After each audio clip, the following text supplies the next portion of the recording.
Saudara, Menko Bidang Hukum, HAM, Imigrasi dan Pemasyarakatan Yusril Iza Mahendra memberikan klarifikasi soal dirinya menyebut kasus kerusuhan 1998 bukan pelanggaran HAM berat. Menurut Yusril, konteks pertanyaan yang ditanyakan oleh awak media saat itu tidak begitu jelas apakah soal genosida atau pembantaian etnis. Tidak menghadapi persoalan pelanggaran HAM yang berat dalam beberapa tahun terakhir.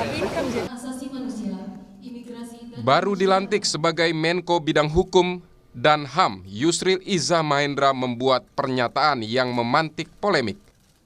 Yusril menyebut tragedi 1998 bukanlah pelanggaran HAM berat. Namun hari ini Yusril memberikan klarifikasi. Menurut Yusril, pertanyaan awak media ketika itu kurang jelas apakah terkait genosida atau pembantaian etnis. Apakah terkait dengan masalah genocide ataukah ethnic cleansing? Kalau memang dua poin itu yang ditanyakan memang tidak terjadi pada 1998. Saya cukup paham terhadap Undang-Undang Pengadilan HAM karena memang saya sendiri yang pada waktu itu mengajukan RUU Pengadilan HAM itu ke DPR dan tentu saya paham hal-hal yang dikategorikan sebagai pelanggaran HAM berat yang diatur di dalam Undang-Undang Pengadilan HAM kita sendiri.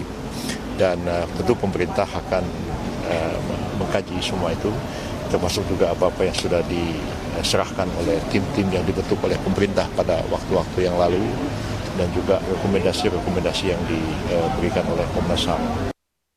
Direktur Eksekutif Amnesty Internasional Usman Hamid bilang, pernyataan Yusril soal tidak ada pelanggaran HAM di tragedi 1998 keliru. Dia menyebut Komnas HAM telah menyimpulkan bahwa ada pelanggaran HAM berat di tragedi 1998. Pertama, tidak sepantasnya pejabat pemerintah mengeluarkan pernyataan yang keliru tentang hak asasi manusia, apalagi dari pejabat yang salah satu urusannya adalah tentang legislasi hak asasi manusia. Nah, pernyataan itu juga mengabaikan laporan-laporan resmi pencarian fakta tim gabungan pemerintah dan juga penyelidikan pro justisia Komnas HAM atas sejumlah peristiwa pelanggaran HAM berat di masa lalu yang seluruhnya menyimpulkan terjadinya pelanggaran HAM yang berat dalam bentuk kejahatan terhadap kemanusiaan. Khusus tragedi 1998, misalnya tragedi Mei, jelas hasil penyelidikan Komnas HAM menyatakan bahwa peristiwa tersebut tergolong ke dalam peristiwa pelanggaran HAM yang berat, sebagaimana dimaksud di dalam Undang-Undang Hukum Nasional.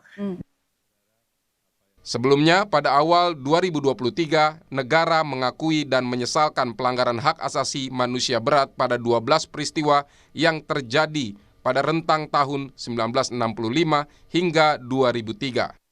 Dalam konferensi pers tentang pelanggaran HAM berat di Istana Merdeka 11 Januari 2023, Presiden Jokowi menyebut peristiwa 1998 sebagai salah satu pelanggaran HAM berat. Saya sebagai Kepala Negara Republik Indonesia mengakui bahwa pelanggaran hak asasi manusia yang berat memang terjadi di berbagai peristiwa. Dan yang kelima, peristiwa penghilangan orang secara paksa tahun 1997, 1998, 6. Peristiwa kerusuhan Mei 1998, 7. Peristiwa Trisakti dan Semanggi 1 dan 2, 1998 dan 1999, 8. Peristiwa pembunuhan Dukun Santet 1998, 1999. Para keluarga korban hingga aktivis masih terus menyuarakan keadilan atas kasus pelanggaran HAM pada Mei 1998. Mereka berharap keadilan bisa diwujudkan negara. Tim Liputan, Kompas TV.